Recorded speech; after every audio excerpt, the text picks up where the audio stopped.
Hi subscribers అందరూ ఎలా ఉన్నారు, బాగున్నారా? ఈరోజు అయితే నేను పచ్చిరొయ్యల కర్రీ అయితే చేసి చూపించబోతున్నానండి. పచ్చిరొయ్యల కర్రీ కావాల్సినవి చూస్తున్నారు కదండి. నేనైతే పచ్చిరొయ్యలు అయితే తీసుకున్నానండి. మంచి ఫ్రెష్గా ఉన్న రొయ్యలు అయితే తీసుకున్నాను. శుభ్రంగా వీటిని 1-4 సార్లు శుభ్రంగా వాష్ చేసి పెట్టుకున్నానండి. క్లీన్గా కడిగేసి పెట్టుకున్నాను నేను. మీరు కావాలంటే హాట్ వాటర్లో కూడా లైట్గా బాయిల్ చేసుకోవచ్చు. నేనైతే చేయట్లేదు, ఇలానే కర్రీ అయితే చేసేస్తున్నానండి. నేను ఇలా కూడా చాలా బాగుంటుంది. అలాగే ఈ రొయ్యల కర్రీకి కావాల్సినవండి. ఫస్ట్ చూస్తున్నారు కానీ ప్రాసెస్ అంతా మీకు చూపిస్తున్నాను. కారం, సాల్ట్, గరం మసాలా, అల్లం వెల్లుల్లి పేస్ట్, పచ్చిమిర్చి, ఆనియన్స్ నేను ఇలా బరకగా అయితే మిక్సీలో పట్టేసుకున్నానండి. మరి పేస్ట్లా అయితే చేయొద్దు, కొంచెం బరక కింద ఆనియన్స్ అన్నది చేసుకోండి. అప్పుడు మీకు కర్రీ అయితే సూపర్గా ఉంటుంది. చూస్తున్నారు కదండి. పచ్చిమిర్చి కూడా నేను ఇలా సన్నగా చీలికలా అయితే చేసేసుకున్నాను. ఇలానే పచ్చిమిర్చి కూడా కట్ చేసుకోండి. నాన్ వెజ్ ఐటెంలో ఎప్పుడు కూడా ఎక్కువ పచ్చిమిర్చి అయితే యూజ్ చేయాలండి. ఎక్కువనే వేయండి ఎవరు వేసినా సరే. అలానే అల్లం వెల్లుల్లి పేస్ట్, కారం, గరం మసాలా, టేస్ట్కి సరిపడగా సాల్ట్. మీరు ఉప్పు కావాలంటే కళ్ళుప్పు వేసుకోవచ్చు.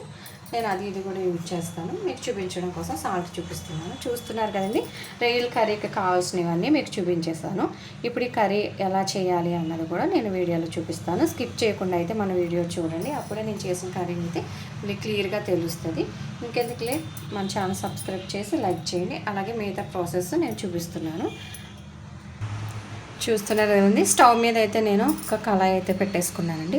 కర్రీ చేయడానికి ఒక వెడల్పు గిన్నె అయితే తీసుకున్నాను. మీరు కూడా మీకు కొంచెం వెడల్పుగా ఉన్నదైతే రొయ్యలు మీకు విరిగిపోకుండా ఉంటుంది. అందుకోసం ఇలా వెడల్పుగా ఉన్న గిన్నె అయితే తీసుకోండి. నేను స్టవ్ వెలిగించి గిన్నె అయితే పెట్టేసుకున్నాను. ఇప్పుడైతే కొంచెం ఆయిల్ వేసేద్దాం. కొంచెం రొయ్యల కర్రీ కాబట్టి కొంచెం ఆయిల్ అయితే వేయండి. మరి అలానే ఎక్కువ అయితే వేయొద్దు. కర్రీకి సరిపడగా ఆయిల్ అయితేనే వేయండి. చూస్తున్నారు కదండి. ఆయిల్ అయితే వేడయింది. నేను ఇందులో 3 లవంగాలు అయితే వేసేస్తున్నానండి. అలాగే 2 చిన్న చెక్కలు వేస్తున్నాను. అలాగే ఒక 4 మిరియాలండి. చూస్తున్నారు కదా. అలాగే కొంచెం జీలకర్ర. మనం తాలింపుకి ఎలా వేసుకున్నామంటే మనం చేసే రొయ్యల కర్రీ అనేది సూపర్ అయితే టేస్ట్ ఉంటుందండి. చూస్తున్నారు కదండి. ఇలా చిటపట్లు ఆడినప్పుడే మనం పచ్చిమిర్చి కూడా వేసేసుకుందాం.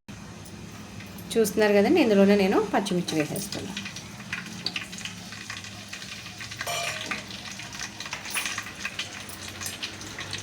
ఒకసారి కలిపేసుకుందాం. పచ్చిమిర్చి కూడా కొంచెం చిటపట్లు ఆడాలండి. అప్పుడే మనం ఆనియన్స్ అనేది వేసుకోవాలి. ఏ కర్రీ చేసినా మీరు పచ్చిమిర్చి వేసిన తర్వాత ఆనియన్స్ అనేది వేయండి. చూస్తున్నారు కదండి. ఇప్పుడు నేను ఆనియన్స్ కూడా వేసేస్తున్నాను. మిక్సీలో బరకగా పట్టుకున్నానండి. మీరు నాన్ వెజ్కి ఇలానే కొంచెం మీకు కావాలి అంటే చిన్న ముక్కల కింద కూడా కట్ చేసుకోవచ్చు. నేనైతే ఇలా మిక్సీలో అయితే కొంచెం బరకగా అయితే ఆనియన్స్ పట్టేసుకున్నాను. బరకగా మొత్తం ఆనియన్స్ అయితే వేసేసానండి. అలాగే కొంచెం సాల్ట్, ఇందులోనే కొంచెం పసుపు కూడా యాడ్ చేసుకుందాం. కొద్దిగా పసుపు. ఇప్పుడు ఒకసారి కలిపేసుకుందాం. సండే వచ్చిందంటే మా ఇంట్లో కంపల్సరీ ఏదో ఒక నాన్ వెజ్ అయితే ఉండాలండి. మా పిల్లల కోసమైనా నేను కంపల్సరీ సండే ఏదో ఒక నాన్ వెజ్ అయితే చేస్తానండి. చికెన్ కానీ, రొయ్యలు కానీ, చేపలు కానీ ప్రతి ఒక్కరు చేసుకుంటారు. మేము కూడా అలానే సండే రోజు పిల్లలు ఇంట్లో ఉంటారు కాబట్టి నేనైతే కర్రీ అయితే కంపల్సరీ చేస్తానండి. ఈరోజు అలానే కొంచెం బిర్యానీ కూడా చేయబోతున్నాను. అది కూడా మీకు వీడియోలో అయితే చూపిస్తాను.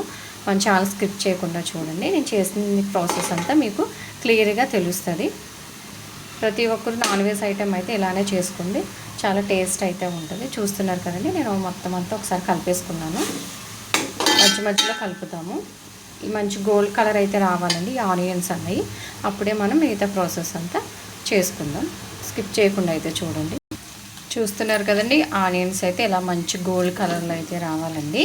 ఆనియన్స్ ఎంత మంచిగా మనం మంచి గోల్డ్ కలర్లో వచ్చేంతవరకు ఫ్రై చేసుకుంటామో అప్పుడు మనం చేసిన ఈ కర్రీ అనేది మంచి టేస్ట్ అయితే వస్తుందండి. చూస్తున్నారు కదా. ఇలా మంచి గోల్డ్ కలర్లోకి అయితే ఆనియన్స్ రావాలి.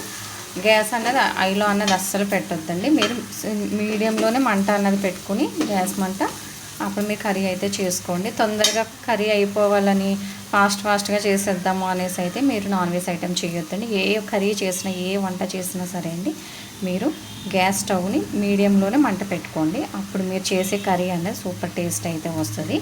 నేను చెప్పినట్టు యాస్టీగా చేశారంటే ఈ కర్రీ అయితే సూపర్ ఉంటుంది.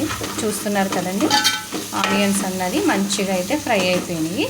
ఇప్పుడు మనం శుభ్రంగా కడిగి పెట్టుకున్న రొయ్యలు అయితే వేసేద్దాము. నేను ఈ రొయ్యలు అయితే అండి నిమ్మకాయ పసుపు వేసి శుభ్రంగా కడిగి పెట్టుకున్నాను. చూస్తున్నారు కదా, నిమ్మకాయ పసుపు వేసి కడిగానండి. మీరు కూడా రొయ్యలు అయితే అలానే శుభ్రంగా క్లీన్ చేసుకోండి. ఇప్పుడైతే నేను చూస్తున్నారు కదా, ఇప్పుడు ఇందులో నేను అల్లం వెల్లుల్లి పేస్ట్ అయితే వేస్తున్నానండి. రొయ్యలు అన్నవి వేయొద్దు అప్పుడే. చూస్తున్నారు కదా, ఒక 2 స్పూన్స్ అల్లం వెల్లుల్లి పేస్ట్ వేసేసాను. అల్లం వెల్లుల్లి పేస్ట్ కూడా మంచిగా ఆయిల్లో ఫ్రై అవ్వాలి. అప్పుడే మీకు పచ్చి వాసన అన్నది ఉండదు. ఒక 2 నిమిషాలు కలిపేసుకుందాం. చూస్తున్నారు కదండి, అల్లం వెల్లుల్లి పేస్ట్ వేసేసిన తర్వాత నేను పచ్చివాసన పోయేంత వరకు ఒక 2 నిమిషాలు అయితే మంచిగా కలిపేసుకున్నాను. ఇప్పుడు ఇందులోనే మనం కారం కూడా వేసేద్దాం. రొయ్యల్లోకి కొంచెం కారం ఎక్కువనే పట్టిద్ది. నేనైతే కొంచెం కారం ఎక్కువైనా వేస్తున్నానండి. మీరు కొంచెం తక్కువ తినే వాళ్ళైతే కొంచెం తక్కువ కారం అయితే వేయండి. నేను కొంచెం రొయ్యలకు సరిపడగా కారం అయితే వేస్తున్నాను. ఒకసారి కలిపేసుకుందాం. కారం వేసిన తర్వాత ఒక 2 నిమిషాలు ఇలానే మగ్గనివ్వండి. చూస్తున్నారు కదండి, మీరు రొయ్యల కర్రీ ఇలా చేశారంటే మాత్రం సూపర్గా ఉంటుంది. నేను చెప్తున్నానని కాదండి, ప్రతి ఒక్కరు మాత్రం కంపల్సరీ రొయ్యల కర్రీ మాత్రం ఇలానే చేయండి. అలానే ఇందులో కొంచెం గరం మసాలా కూడా వేసిద్దాం.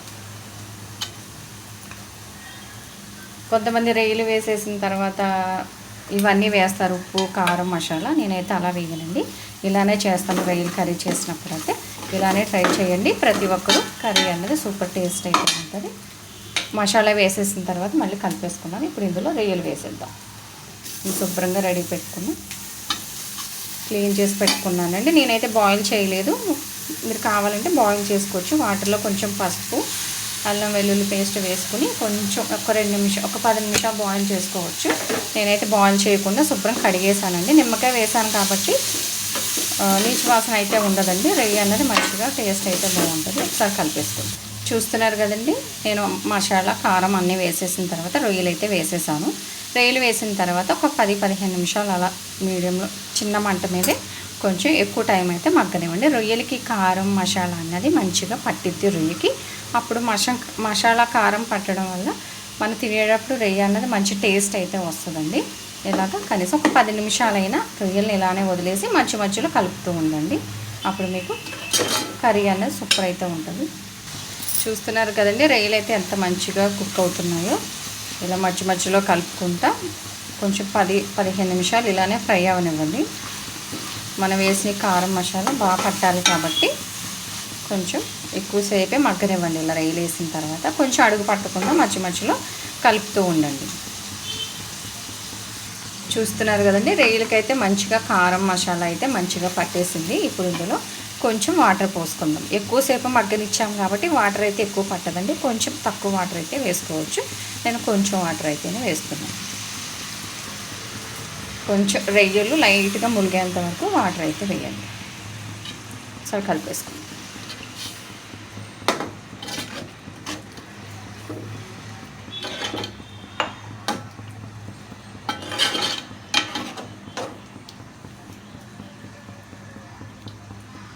చూస్తున్నారు కదండి, రొయ్యలు ఇలా లైట్గా ములిగేంత వరకే వాటర్ అయితే వేయండి. ఎక్కువ వాటర్ అయితే అస్సలు పోయొద్దు.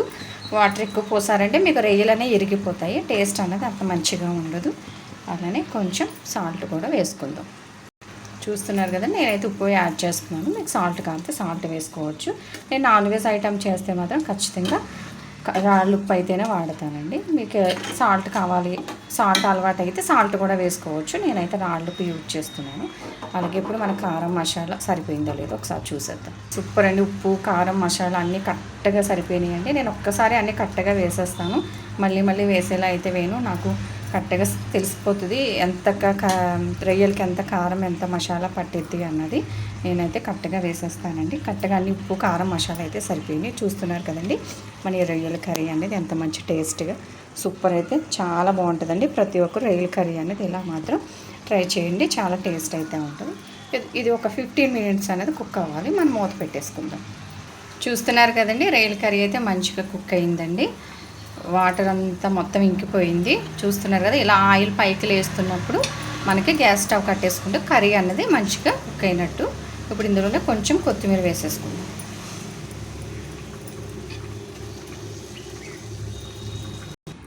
చూస్తున్నారు కదండి, ఎంతో టేస్టీ అయిన రొయ్యల కర్రీ అయితే మంచిగా రెడీ అయిపోయిందండి. ప్రతి ఒక్కరు ఇలానే మంచిగా రొయ్యల కర్రీ అయితే చేసుకుంది. చాలా టేస్ట్ అయితే ఉంటుందండి, సూపర్గా ఉంటుంది.